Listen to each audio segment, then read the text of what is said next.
Yo, what's going on, guys? Today, I'll be breaking down my thought process from my $15,000 CRL warm-up games.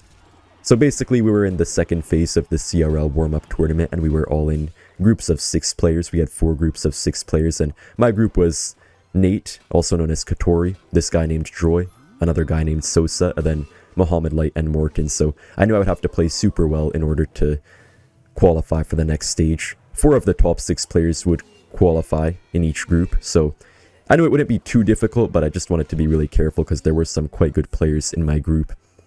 In the first match, I decided to go for a Goblin Drill deck. Normally I do have a coach giving me decks, but me and Nate both have the same coach, or at least in this tournament we both have the same coach, so we just had to pick our own decks, and I wanted to be unpredictable. I didn't want to go for a Hog deck or anything like that, or Royal Hogs, so just decided to go for this Drill deck, and I was off to a pretty good start. Got some nice damage with the Drill. He kind of messed up his mother, which played it a little bit too far forward. Instead of getting on the Goblins, he got it right on the Drill itself, so he didn't get very many piggies out of it. Here I knew I had to be aggressive, so I decided to go in for the Evo Bomber at the bridge. If they defend well, they can definitely win this matchup, so I knew I had to be super aggressive in order to try to get into a nice lead and then just have some smooth sailing after that. Also, guys, this was in duels mode, so we can only play each card a single time in each best of 3, and also no Cannoneer can be used. I don't know why they haven't allowed Cannoneer to be used in duels yet. There's just no way to select it, so hopefully they fix that in the future. But honestly, I don't really care because I don't like Cannoneer at all. I don't like facing it or playing with it or playing against it, so it was nice to play without it. So I was up about 500 damage against Nate. I knew I had to keep on being aggressive and keep on applying pressure, but at the same time I also knew that I could kind of just play chill and try to control the game because I feel like Nate was a lot more nervous than me since he pretty much never played any of these types of tournaments before, so I had the upper hand with a bit more experience. I knew he would miner, so I got a pretty good ghost pretty early. Went for another Drill. Honestly, there's not a crazy amount to say about Goblin Drill. I feel like the gameplay is pretty self-explanatory for it sometimes, but you can kind of notice my small tendencies. I forgot to mention it earlier, guys, but I was only able to record the gameplay live. Unfortunately, I wasn't able to record my voice live, so I'm just kind of showing you guys what I was thinking during each of these games. I went for the ability, just wanted to kind of overwhelm him a bit. Did get a couple, not a couple, just one Goblin stab on the tower, but it was still pretty nice. And speaking of Goblin Drill, I don't know why they're giving it a buff. They called it a rework, but it's basically just a nice buff to the card, even though it's already quite good right now with the Evo Bomber. They did nerf Evo Bomber, but I feel like it's still going to be quite a broken card. I did go in for the pretty quick poison, forcing out the log as well. And I think he had to respond to my Bomber too. You guys may have noticed that this deck has no wall breakers. I just wanted to save my wall breakers for my Mega Knight minor wall breakers deck, because in duels you really have to be smart with your cards so you don't just end up having to run some very bad decks in your final games of the best of 3. I wasn't sure if the wall breakers would connect, but luckily the Little Prince came in clutch there. It did get pretty close though, so I just kept on cycling the poisons and stuff using the 3-card cycle of the Little Prince.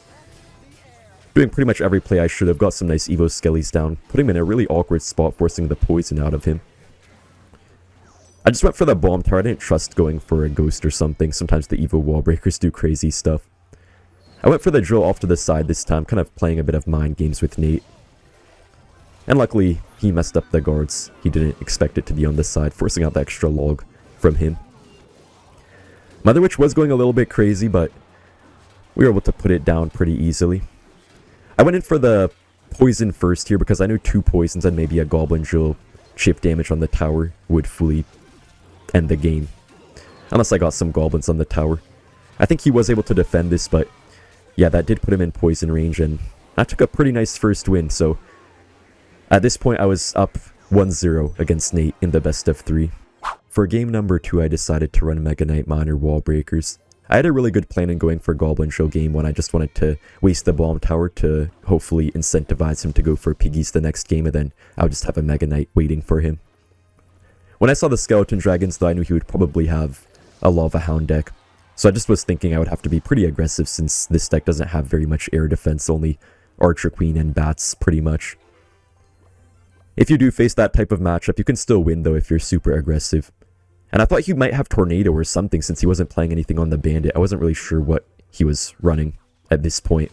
Then I saw the Lumberjack and I knew it would have to be a Recruits deck. And unfortunately he got the King Tower up against the Miner. And I failed the Wall Breakers.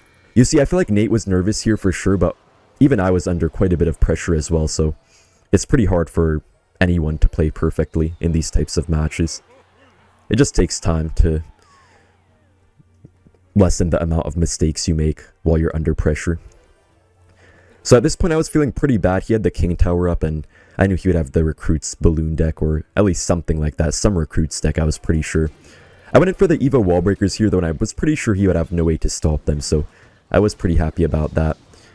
Unfortunately he did pretty much stop them except the one little baby Wall Breaker somehow got on tower. I don't know how Nate let that happen. But I was pretty happy about that. I knew he'd have to respond to the bats too, since they were evolved. Had to cycle the arrows. I knew I couldn't really Prince in the back or anything, since he would just play his Recruits and get a lot of value out of that. I was actually pretty surprised he didn't go for the Recruits earlier on, because I feel like when you're playing Recruits, you just want to go for them super early. He did finally go for them, but I just pressured and I knew he would have no good counter in cycle. He wasted the arrows, so he had like nothing. Bandit kind of missed its dash, like a Riley, but still got some nice damage. Got some easy arrows, pretty much fully countered the left side. I knew he would balloon here, so I played the Mega Knight pretty early. Managed to block the Lumberjack from crossing the bridge, but I knew this balloon would get some damage really no matter what I did. And he played the Snowball too. I could have wasted the bats, but wouldn't have done anything, so luckily I didn't. Then I misplaced my Miner. I meant to go for something else, I think a Bandit. But then it actually worked out because the Fisherman pulled that right to the tower, and then the Queen got right on the tower. So that misplay there was actually a huge, great play by me, I guess you could say. I don't know. Anyways, I just wanted to cycle to a second set of arrows here for the Skeleton Dragons. I was so far away from the Queen. I mean, I finally got it in hand, but I couldn't get the elixir for it in time, so I just had to go for a second set of arrows. And I knew Balloon wouldn't do quite enough damage, so I knew as long as nothing crazy happened, I would take the win, and yeah, got a pretty nice win against Nate. Easy 2-0. Easiest 2-0 of my life. Next up, I had to get through Mohamed Light. I knew the odds weren't in my favor, but I never count myself out. I know I can beat any player in the game if I play well enough. When I saw the Spear Goblins, I knew he would have some type of Miner deck. I decided to play Royal Hogs Earthquake. Not to snipe anything he might play, but just to overall be safe. And luckily for me, he decided to miss the Tornado. He ended up only pulling 1 Piggy instead of 2, like I feel like he could have. So I got pretty good nibbles on the tower, was off to a pretty good start. The one major issue is that this deck has no log in it, so the Spear Goblins are so hard to kill. Sometimes the Wall Breakers can be as well. Went for the delivery, but Magic Archer probably would have got a shot on the tower, so I decided to Skeletons. I had a pretty bad cycle here. I didn't want to waste the Evo Bomber on just Spear Goblins. Kind of had to waste the Little Prince. You guys can already see the Spear Goblins can be quite a menace for this deck to deal with. What I was thinking my game plan would be here is just to play my Piggies. Not really expecting them to break through since I knew he would have a Bomb Tower, but I just wanted to try to somehow get an Evo Bomber lineup. He kind of gave it to me here. I just went for the Evo Bomber at the bridge. I knew he would probably expect it, but he just had no way to block it without his Knight, so I got quite a bit of damage. It is good to get some damage on both sides in this type of matchup. Unfortunately, somehow the Magic Archer did end up getting on the tower, which was pretty bad for me. He went for a super bad Evo Knight though, right into my Little Prince. Somehow the Little Prince ability didn't hit the Miner, so he got a bit more damage than he needed to, but it was overall an okay interaction. It was just nice for me that he no longer had the Evo Knight in cycle. But I was already down in damage, so I was thinking at this point that it would probably be over unless he made some big mistake. Or I got some crazy Evo Bomber. Kind of had to Piggies, which is a really bad play straight into Spear Goblins like that. Had to waste the Tesla too, which is another bad elixir trade. And yeah, I just knew I had no chance at this point. Unless he made some crazy misplay or lost Wi-Fi. Something along those lines. I got a pretty nice delivery. I know Ice Spirit delivery does fully kill Magic Archer. Really good interaction to know. He did get a pretty good Bomb Tower off, but I got my Evo Bomber. Unfortunately, the Tornado kind of messed up the potential lineup shot, though. It's only got 1 Piggy nibble on the tower. But I was starting to outcycle him, so I already went for more Piggies, and he wasn't back to the Bomb Tower yet. Went for the Earthquake. was able to catch it very nicely. And the piggies were pretty healthy. But 0 nibbles on the tower, surprisingly. I guess the king tower really helped him out. But I went for more piggies and we outcycled him once again, so I knew he was just slowly falling behind in cycle little by little. But still not much damage once again. Basically nothing, and I was still down in damage, so wasn't a very good spot to be in.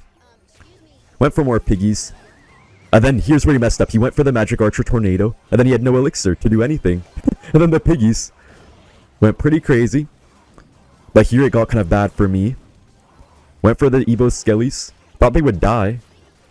But somehow, they chained on basically everything. And Mohamed wasted the miner on the left side, if you guys just noticed that. He was trying to predict my Evo bomber, but I wasn't even thinking about the Evo bomber at the time. Just went in for the piggies. And then he wasted the magic archer at the bridge. I don't know what he was doing or what he was thinking, or if he misplaced that or thought it was a different card maybe. Then I got the 1 piggy nibble and I knew I just needed to get a couple earthquakes on the tower to take the win. Yeah, just that magic archer tornado was really what cost Mohamed the first game, but this is a best of 3, guys, so I knew just winning 1 game doesn't really mean much. Went for the Tesla so he couldn't go for some crazy tornado with the magic archer, and I picked up a pretty nice win against Mohamed. Next up, I decided to go for an RG monk deck. I don't play RG that often, but you have to be ready to use anything. I just decided to trust what my coach gave me. This deck has super good defense against beatdown with the Fisherman, Firecracker, and Tombstone, but also it's pretty good against Cycle since you have the monk there to reflect cannons, bomb towers, and musketeers. Got a nice Firecracker opportunity. When I saw the Tombstone and Rage, I was pretty sure it would be a mirror matchup. Not quite a mirror matchup, but I knew he would probably have an RG deck as well, especially once I saw the Firecracker. I decided to go for the Fisherman just to pull his Firecracker in and get some nice field control. Kind of had to fireball the Mother Witch. A little bit late, but didn't matter too much. And he did mess up his Fisherman. He thought our Fisherman was on his skeletons, I think. So I decided to go in for the RG. I knew he couldn't really punish us for it. He couldn't pull it with his Fisherman since it just died. So I thought we'd get a couple hits, but he just barely got to another Tombstone in time. So basically this is a mirror matchup, except Mohamed has Skeleton King over Monk and Rage over Barbell. But I feel like it is basically a mirror because both are useful in different scenarios. The Barbell is useful to kill the Firecracker of the opponent, but the Rage is so much better against the Tombstone to kill those skeletons and get your RG to get a lot of hits on the tower. Monk is pretty good to reflect Firecracker and Mother Witch, but at the same time Skeleton King is so much better to overwhelm because you also have the Tombstone to just get so many souls out of. He did give us the King Tower activation, which I feel like wasn't too good for him because the King Tower can be nice in the mirror matchup. Just because if you go for that Fisherman in front of your King Tower, then you can get all 3 of your towers to shoot their RG instead of just the 2 Princess Towers. He gave us a nice Fireball. And yeah, was down a little bit of damage in single, but I wasn't too worried. I was feeling pretty good. Just wanted to play it kind of slowly. Didn't want to be too over-aggressive with the RGs and stuff. I knew the Fisherman would pretty much stay stuck here on the Tombstone, which is kind of nice because then it allows us to build a bigger push-up. Firecracker was kind of causing him some issues forcing out his Fisherman, which was, I feel like, a pretty big misplay for him because then he had no Fisherman for our Monk. Maybe not the best Skeleton King ability by him either, and our units just started to stack up here, so I decided to go for a second Fisherman. Then I saw the Evo Firecracker and I just played the RG because I knew we could just Monk ability, then reflect his Firecracker shot. And then Mother Witch started to go a little bit crazy, and I was feeling pretty good. Mohamed has been playing RG for way longer than me, so I was really surprised when I started to just destroy him. He went for a Fireball, but so late. I feel like he should have played that Fireball like 10 years ago, maybe 20. And then look, he had the Fisherman here. I was kind of debating what to do, but then I decided, okay, this is going to pull it right into the tower and take the tower. And then he wasted his Mother Witch, so he had no elixir. And yeah, just needed to Fireball, and I got a very easy 2-0 clean sweep against Mohamed. For the final duel, I had to face Morton. I decided to play this Minor Wallbreakers Evo Recruits deck. I hadn't played it all day, so I knew he wouldn't be expecting it. I wasn't really sure what to expect out of him either. Just wanted to play an overall safe deck. This deck is also really good for overwhelming your opponent if they make small mistakes. And you guys saw already that a lot of people make small mistakes when they're in high pressure games. When he wasted the bowler, I knew it would be a giant graveyard deck, so since he wasted the bowler, I knew I could just go for the recruits way up high and get a nice push going. Which was pretty nice for us, but I couldn't really kill the bats without our spear goblins in cycle. I decided to go in for the miner just to tank for the queen and maybe get a ton of damage. I thought I might get a lot here, but he was able to stop it pretty well. He did decide to put mini Pekka in his deck for some reason. I think he was trying to snipe my Hog EQ deck, but luckily I decided not to play Hog EQ. Got a really good queen off. By the way, guys, I saw after the game that Mohamed Light said I only beat him because I starting handed him, which is kind of funny because I did get a bit of damage at the start since he misplaced his tornado in the first game against him, but he was winning most of the time until he overcommitted with the Magic Archer Tornado, and then the second game I just beat him fair and square, just outplayed him in pretty much a mirror matchup. Anyways, in this matchup I wasn't feeling too good against Morton because the bowler's just so broken against recruits, and I was feeling like the bats could be pretty difficult to stop too since he did have the evolved bats. Evolved bats are pretty much impossible for this deck to stop. Even Queen doesn't one-shot fully healed up Evo bats. But Riley was on call with me. You know, the goblin was telling me some stuff and that was helping me concentrate. I had to go for the spear goblins. I really wanted to go for the Evo recruits at the bridge, but just barely didn't have the elixir, so I had to go for them a little bit later. Beautiful recruits though, right into the Evo archers. And I knew the Evo wall breakers would cause them a lot of trouble. They ended up killing the bats, so then the recruits started charging like crazy, just thinking they're on a football field or something. I didn't even go for the queen ability. There was no real point to do it since the bowler was going to die either way. So I got some really nice damage. I feel like Morton may have misplayed a little bit, but at the same time I think the mini Pekka messed up his deck as well because mini Pekka is so bad against the royal recruits. I still wasn't in the clear though. I had no real good play to make because if I went for the recruits in the back he would just get a easy bowler push going, so kind of just had to play it a little bit weirdly. Got some good minor chip damage though. See, here I was getting scared of the bats because I knew he would probably try to go for something crazy. Went for the recruits way up high and just had to go for a bit of a late poison. But I knew that he would get to the Evo bats very soon, which are pretty deadly for this deck. I think the only way for this deck to kill Evo bats is to poison them. So I knew his next set of bats would be evolved, which are pretty dangerous. He did end up catching our miner pretty easily. I was thinking he might try to go for a giant graveyard. Yeah, but then I knew he had Evo bats, so I decided to go for the recruits to counter the graveyard. If I wasted the poison, I would have just lost. Because look, I couldn't kill these Evo bats without the poison. If I had no poison, I think I would have lost there. So really smart play to go for the Evo recruits on the graveyard instead. They cleared up the graveyard pretty well. I didn't really take much damage at all. Went for another miner in the back. And it did finally get on tower for a little bit of damage.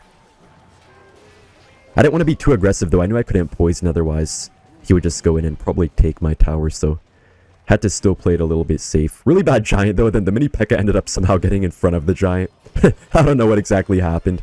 And I think the Evo wall breakers may have taken the game, but we'll see. Yeah, I just barely ended up connecting. For game number 2, I decided to run RG Monk again. It worked so well against Mohamed Light, so I was feeling pretty good with it. I did put Rage over Barbarian Barrel though because I had Barbarian Barrel in one of my other decks in this duel set. I saw the Earthquake. I was thinking it's probably going to be Royal Hogs because Hog Earthquake doesn't normally have Evo skeletons unless it's the Mighty Miner version, and I was right. I was feeling pretty bad at this point because whenever I play Royal Hogs, I pretty much always beat this type of RG deck.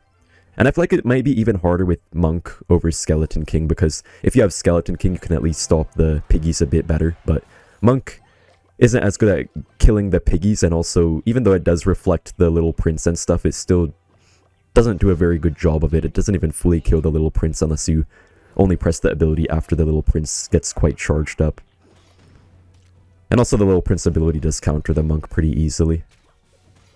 Morton did go for the ability, and I think nothing really came of this RG for us, but wasn't too bad. Just got an okay trade and got us to the Evo RG next. I went for the monk and late tombstone. I think we were able to mitigate most of the damage. Luckily Morton didn't predict the tombstone. And here I was thinking to go for the Evo RG, but I wasn't really sure because I knew he had the Evo skeletons in cycle, so I had to be sure I could get my rage down. Eventually I did decide to go for that RG. And then I popped the late monk ability. Got the nice rage on the Evo Skellies. Got a really good monk there, actually blocking the Tesla too. But I don't think it really did too much. Only got one hit. But it is good to go same lane in this matchup. You usually want to set up your RG in the back in the opposite lane the opponent's going for. And then you want to sometimes RG in the same lane for your second RG. Or first RG, it really just depends on the situation. I did take the free King Tower activation. I just needed anything I could get in this matchup, to be honest. It's so hard to stop the piggies. I had to fireball pretty much every time, but fireball is just only a positive one trade, but they still get some damage. His Ice Spirit somehow jumped on our tower still. I don't know why it did that. Very cruel Ice Spirit. I just went for the Fisherman, trying to build up some control on the field, trying to taste the game myself instead of letting him do something. I did go for the Monk ability, and I think it was able to kill the Little Prince since I let it charge up for a bit. You guys have to make sure you let the Little Prince attack charge up before you pop the Monk ability, otherwise it doesn't do very much. Went for a Fisherman up high for a Tesla, and I was able to catch it, got a really nice rage. If I had Barbaro there, I feel like the Evo Skeletons would have wrecked me. And the Fisherman actually pulled the Little Prince. He did still get his ability off though, last second. We were still down in damage. Had to go for a bit of an awkward RG just to block the Guardian. Kind of worked out though. Went for the Mother Witch, trying to get a few piggies. He kind of messed up on the Tesla because it still got on the right side tower. And I think RG may have been able to do something. His Ice Spirit was messed up and went on the piggy, so we got one nice shot on the tower. Just went for a Tombstone up high. I knew I didn't have to fireball these piggies. King Tower was also kind of helping out too. Just a little bit. So I knew this was our time. We had to go in because we needed to be up a lot of damage in order to actually secure a win in this matchup, because he can Earthquake cycle so quickly. Got the nice fireball off on the Tesla just in time. Raged up the RG, but wasn't the best rage because he just barely got the second Tesla already. I knew he might piggy, so I got a nice pre-firecracker off. You can see in double and triple elixir, you don't have to waste your fireball as often on the piggies. You can more often counter it with your other units, and just by going for a high tombstone to avoid the earthquake. Decided to build up the monk in the back. I didn't want to go for any RGs at the bridge, or I did, but I just wanted to build up a nice push first. And I know he would probably go for split piggies here, but he actually decided to go for them all same lane. Pop the monk ability really quick just to kill that Evo bomber. Luckily my reaction timing was super good there. But now I knew we just had to get an RG lock or we're going to lose, because we can't be down in damage like this. So I went for a double RG. I was thinking maybe we could break through, but I wasn't sure because the defense is so insane of his deck. But then the RG just got pushed forward by the second RG, and then stuff started to go crazy. I just barely got the monk ability off at 1 HP, went for a second Evo RG, and then Mayhem unleashed on Morton. And I went almost undefeated. Only got one loss in this whole tournament, and I beat the best players. Thank you guys for watching, and see you in the next one. Bye!